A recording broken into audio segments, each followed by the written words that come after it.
ডাকসু নির্বাচনেও সেনা মোতায়েনের সিদ্ধান্ত নেওয়া হয়েছে। মঙ্গলবার চিফ রিটার্নিং অফিসার জানান, স্ট্রাইকিং ফোর্স হিসেবে কাজ করবেন সেনা সদস্যরা। এদিকে প্রচারণার প্রথম দিনে প্রার্থীদের তেমন জনসংযোগ করতে দেখা যায়নি। তাদের দাবি অন্তত 1 সপ্তাহ ক্লাস ও পরীক্ষা স্থগিত করতে হবে, বাড়াতে হবে কেন্দ্রের সংখ্যাও। বিস্তারিত জানাচ্ছেন রায়হান কবির। ডাকসু নির্বাচন 2025-এর আনুষ্ঠানিক প্রচারণা শুরু হয়েছে। দিনের প্রথম অংশে প্রার্থীদের সাথে আলোচনা করে নির্বাচনী কর্মকর্তারা। প্রার্থীদের দাবি বাড়াতে হবে ভোট কেন্দ্রের সংখ্যা, অন্তত 1 সপ্তাহ আগে স্থগিত করতে হবে ক্লাস ও পরীক্ষা। অধিকাংশ ইনস্টিটিউটে অধিকাংশ আপনার ডিপার্টমেন্টের পরীক্ষা চলমান এখনও আছে। এমনকি 5 তারিখ থেকে পরীক্ষা শুরু হবে। তাহলে একজন শিক্ষার্থী কীভাবে তার প্রার্থী মনোনীত করবে, সে কীভাবে বাছ বিচার করতে পারবে, সেটা সেই সুযোগটা তাকে দেওয়া হয় না। কিন্তু আপনি জানেন, এত বছর পর নির্বাচন হওয়ার কারণে অনেক প্রার্থী আপনারা এখন প্রার্থীতা করতেছে, প্রতিদ্বন্দ্বী করতেছেন। সেই জায়গায় তাদেরকে সুযোগ দেওয়া উচিত বলে আমরা মনে করি।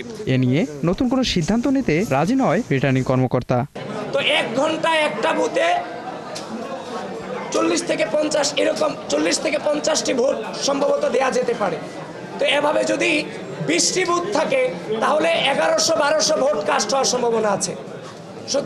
সুতরাং বর্তমান যে প্রেক্ষাপট, এই প্রেক্ষাপটে এই 8টি ভোট কেন্দ্রের মধ্য দিয়ে কোনোভাবে 40,000 স্টুডেন্টের ভোট কাস্টিং কোনোভাবেই সম্ভব নয়। তবে নিরাপত্তা নিয়ে কঠোর অবস্থানে প্রশাসন। চিফ রিটার্নিং কর্মকর্তা জানান, 3 স্তরের নিরাপত্তা ব্যবস্থা সাজানো হয়েছে। এতে দায়িত্ব পালন করবে সেনাবাহিনীও।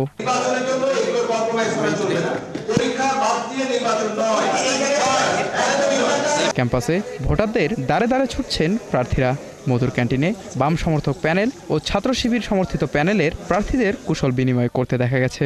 যখন একজন প্যানেল পদপ্রার্থী তিনি বলেন বিশ্ববিদ্যালয়ের শিক্ষার্থীদের তরফ থেকে যে প্রচুর ডিপার্টমেন্টে 7 তারিখ 8 তারিখ পর্যন্ত পরীক্ষা রয়েছে, সেই ক্ষেত্রে যারা প্রার্থী তারা কি তাদের পড়াশোনার কাজটি মনোযোগ দিয়ে করবেন নাকি তারা নির্বাচনের কাজ করবেন, সেই বিষয়ে কোনো উত্তর তারা দেননি। 6 বছর পর ডাকসু নির্বাচন ঘিরে সরগরম ঢাকা বিশ্ববিদ্যালয়ের ক্যাম্পাস। 9 সেপ্টেম্বর ভোটাধিকার প্রয়োগ করবে প্রায় 40,000 ভোটার।